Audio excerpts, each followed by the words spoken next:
Today we're showing you how to get some awesome macro video footage just like this. I've got some easy tips and tricks for you to implement right away so that by the end of this video, you should have what you need to start getting some awesome content. So guys, I want to dive right in, but first, let me know what your favorite thing when it comes to macro is to shoot down in the comments. So let's dive in and talk about the very first thing I'd recommend, and we're going to keep it really simple. The first thing I want you to do is stop down. What this is going to do is allow you to get more in focus. When you pick up a macro lens at first, like this 90mm f2.8 macro lens here from Tamron, you might notice that it's going to let a ton of light in, but when it comes to shooting macro, especially at 1:1 magnifications and greater, is that shooting wide open is going to get you a very, very thin depth of field. And that means that not much is going to be in focus. Stopping down is going to allow you to get more in focus, but it does come at the cost of light. The amount of available light is going to be crucial. So stop down to get more in focus, and that kind of transitions to our second tip is you're going to need a lot of light. I really recommend you having something like this portable little LED light here. They're a dime a dozen these days. You can bring them around, light your subject as much as you need. You're probably going to have to get really close, and that's going to make a huge difference. If you're out there in nature, well, the light rarely cooperates, so if you can, bring something like this artificial light with you to get better results. My next tip is to slow it down.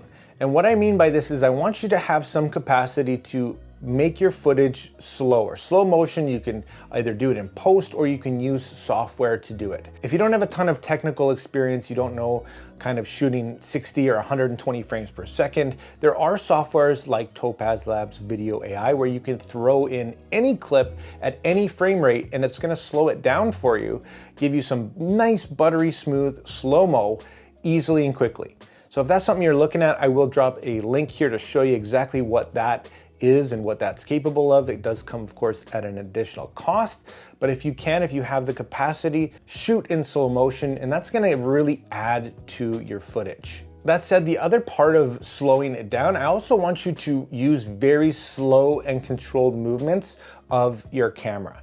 So when I say shoot slow, I'm talking about the slow motion and the frame rates, as well as your movements, and just make everything very, very, very slow. Because as you might know, when you're shooting macro, everything is amplified at those magnifications. Now, building off that, of course, it's gonna be really hard to handhold macro work. You're gonna be all over the place, and if your camera doesn't have any image stabilization built in, it's probably gonna get pretty messy. So I'd really recommend you use something like a tripod or a monopod and really stabilize that footage as much as it can, but also adding on to that IBIS in your camera if you can.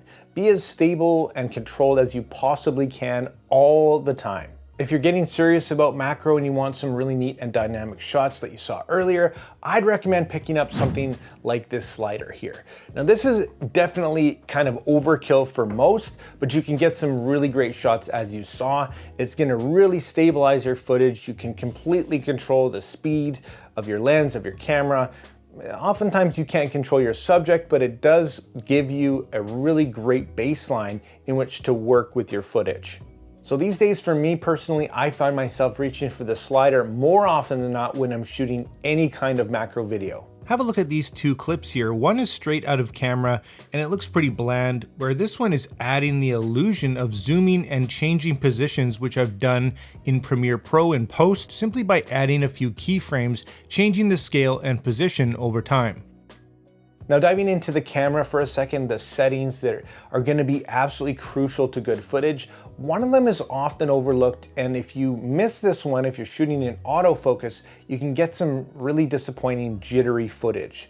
What I'd recommend doing is setting your autofocus transition speed to the slowest possible. Now what that's going to do is change the time that your camera takes to change the point of focus. And because we're dealing with such tiny focus planes here, the camera doesn't always get it right. So make sure that autofocus transition speed is set to the lowest possible so that those tiny increments doesn't look jittery. It looks really smooth and natural. So if it is kind of hunting a little bit, it's very slow and controlled.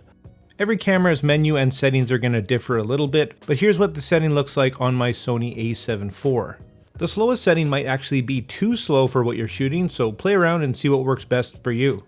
To eliminate those variables altogether, you are welcome to shoot in manual mode, and that means your autofocus isn't going to be hunting at all. It's just what you see is what you get in terms of focus. Now, of course, there's pros and cons to this. If you have any kind of moving subject, that might be a little bit difficult, because if you have it on a tripod and you're trying to do kind of a manual focus adjustment, it often doesn't look very natural.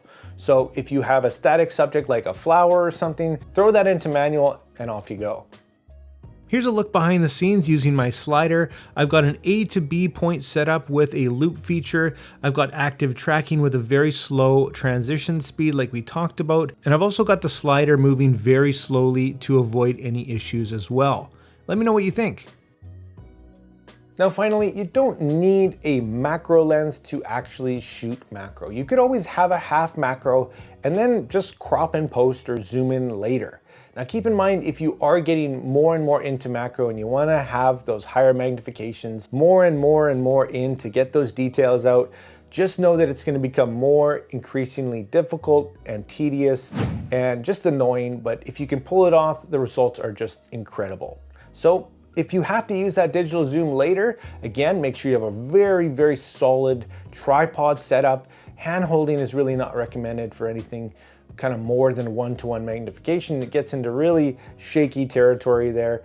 But yeah, I hope these tips and tricks really helped you out and maybe got you going and shooting some awesome macro video.